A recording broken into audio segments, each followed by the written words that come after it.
una vez más, fuimos llamados nosotros para heredar bendición. ¿Pero qué implica esto? Que nosotros también debemos dar bendición. Bendecir a los demás. No pagar con la misma moneda. 1 Pedro 5:10 dice que también fuimos llamados por Dios a su gloria eterna en Jesucristo. En 1 Pedro 2:21 dice que también fuimos llamados por Dios para venir a ser imitadores de nuestro Señor Jesucristo. Y póngale ojo aquí, póngale cuidado. Cuando Dios nos llamó a salvación, el hecho de padecer, el hecho de sufrir, era parte del paquete de la salvación. Espero le hayan dicho cuando usted se bautizó de que viene el cristianismo y va a sufrir más de lo que ha sufrido. Y si no lo sabe, se lo digo hoy. El cristianismo no es fácil. No es para cualquier persona. Porque tiene problemas, tiene aflicciones, tiene dificultades más que otras personas. Queridos hermanos, el gran propósito de la salvación, la misión que queremos lograr con la salvación es hacernos igual a Cristo. Ese es el propósito. Ese es el final, esa es la meta.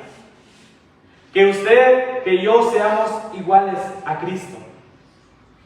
Romanos 8:29 dice que nosotros fuimos llamados por Dios para ser hechos conforme a la imagen de su Hijo Jesucristo. Ahora yo les pregunto, ¿estamos haciendo eso? ¿Estamos luchando? ¿Estamos trabajando? Su Hijo Jesucristo es el modelo de Dios que quiere que nos parezcamos cuando la Biblia habla de santificación.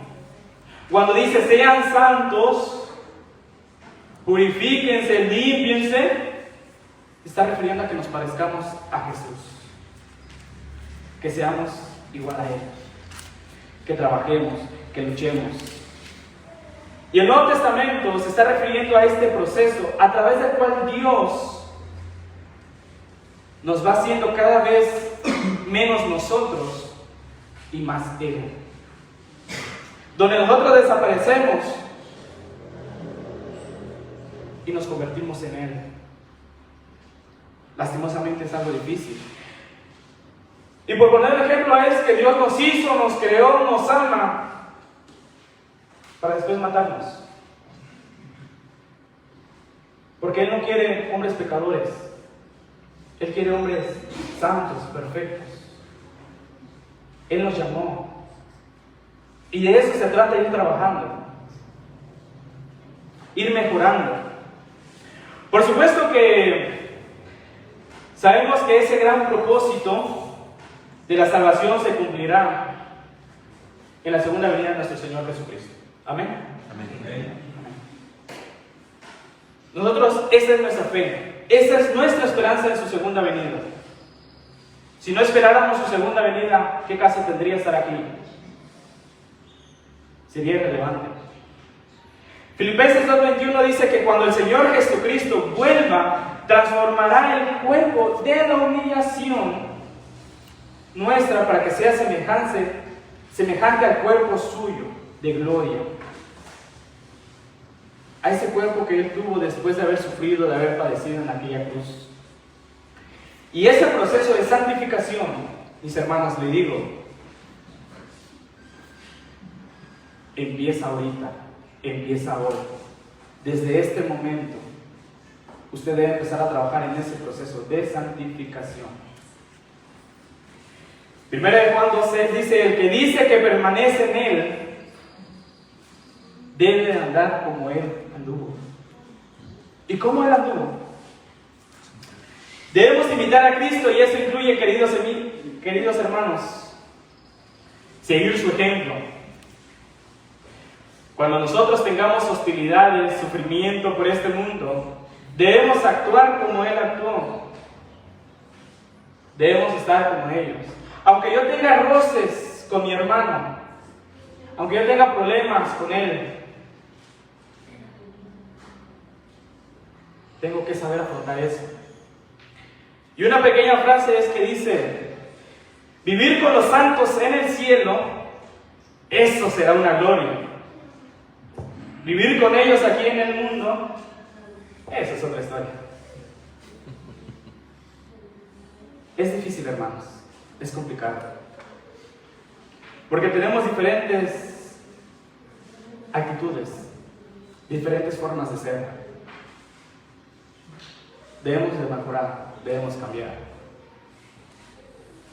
Lastimosamente, nosotros no hemos sido aún glorificados, no hemos sido santos a plenitud. No ha venido Cristo y por lo tanto debemos de luchar nosotros mismos. Debemos ir trabajando en eso. A veces, mi carácter o mi pecado choca con el pecado de mi hermano. Y ese roce que tiene a veces es molesto, es conflictivo. Causa dolor, causa aflicción. Vamos a ver qué dice el versículo 21, otra vez. Pues para estos fuisteis llamados, porque también Cristo padeció por nosotros, dejándonos ejemplo, para que sigáis sus pisadas. Este también que aparece allí, significa que también en ese momento los creyentes estaban sufriendo, estaban padeciendo de la misma forma que Jesucristo padeció. Había sufrimiento. Cuando Pedro les dice: para esto fuisteis llamados, porque también Cristo padeció, significa que a la carta a quien estaba dirigiendo Pedro también estaban padeciendo, estaban sufriendo esta aflicción, estaban padeciendo todo esto en este mundo.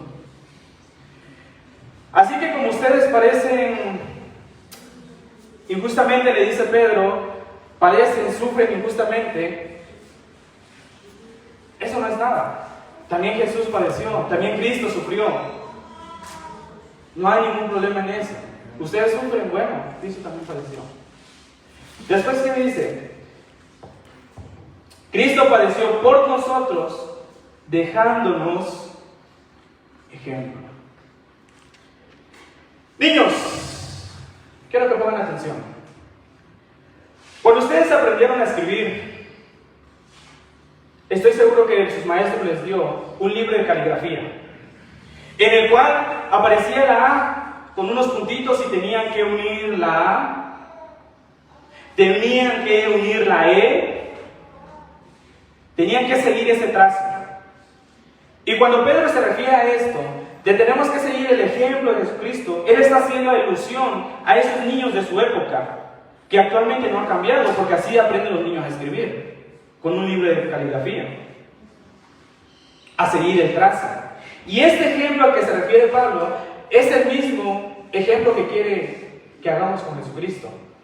Que nosotros sigamos calcando todo lo que Jesucristo hizo. Que unamos los puntos para trazar. Que vayamos pisando donde Él pisó. Así como los soldados cuando están en la guerra y dicen que es un campo minado, ellos tienen que ir con cuidado. Y donde pisa uno, todos los demás van pisando. Porque si pisan donde quieren, pueden tocar la mina, explotan y se mueren. Y no solo ellos, sino por el radio pueden explotar los demás. Así que este mismo ejemplo, esa misma palabra que usa Pedro, de ejemplo, es lo que se refiere a nosotros. Debemos de calcar, debemos de seguir a pie letra. Letra por letra, pisada por pisada, siguiendo su ejemplo. Algo que posiblemente es complicado, difícil, dirán. Pero si aprendimos a escribir, calcando, siguiendo, porque no podemos calcar las mismas pisadas, calcar ese ejemplo de Jesucristo, especialmente en el sufrimiento. Esto que menciona Pedro viene incluido en la salvación, como les dije anteriormente. Es un paquete que Él ya incluye. Viene ahí. Si no se lo dijeron, si no leyó el contrato, espero y no hayan sido letras chiquitas como el banco, sino si hayan estado visibles, le hayan dicho que parte del sufrir es parte del cristianismo. Y no es para espantarlos, no es para que se vayan, es al contrario, para animarlos, para que cuando pasen este sufrimiento ustedes estén firmes, tengan fe, tengan convicción y sobre todo sigan este ejemplo. Porque el problema es que cuando venimos al cristianismo queremos ya la bendición, queremos alcanzar todo, pero no es así.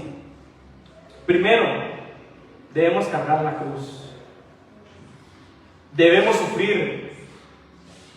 Después viene la bendición, viene la gloria, viene la salvación.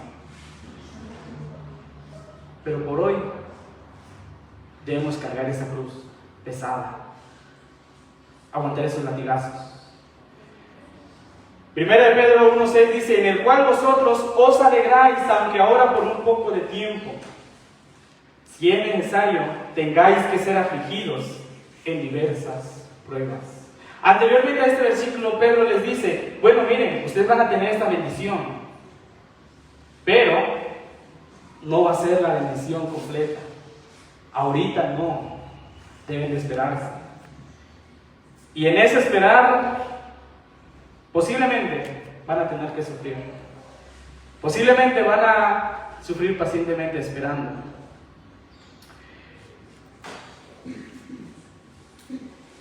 Muchas veces queremos alterar el orden. Queremos la bendición, después cargar la cruz. Lastimosamente no. El orden es cargar la cruz, después vienen las bendiciones. Primera de Pedro 5:10 dice: mas el Dios de toda gracia, que nos llamó a su gloria eterna en Jesucristo, después que hayáis padecido un poco de tiempo, Él mismo os perfeccione, afirme, fortalezca y establezca.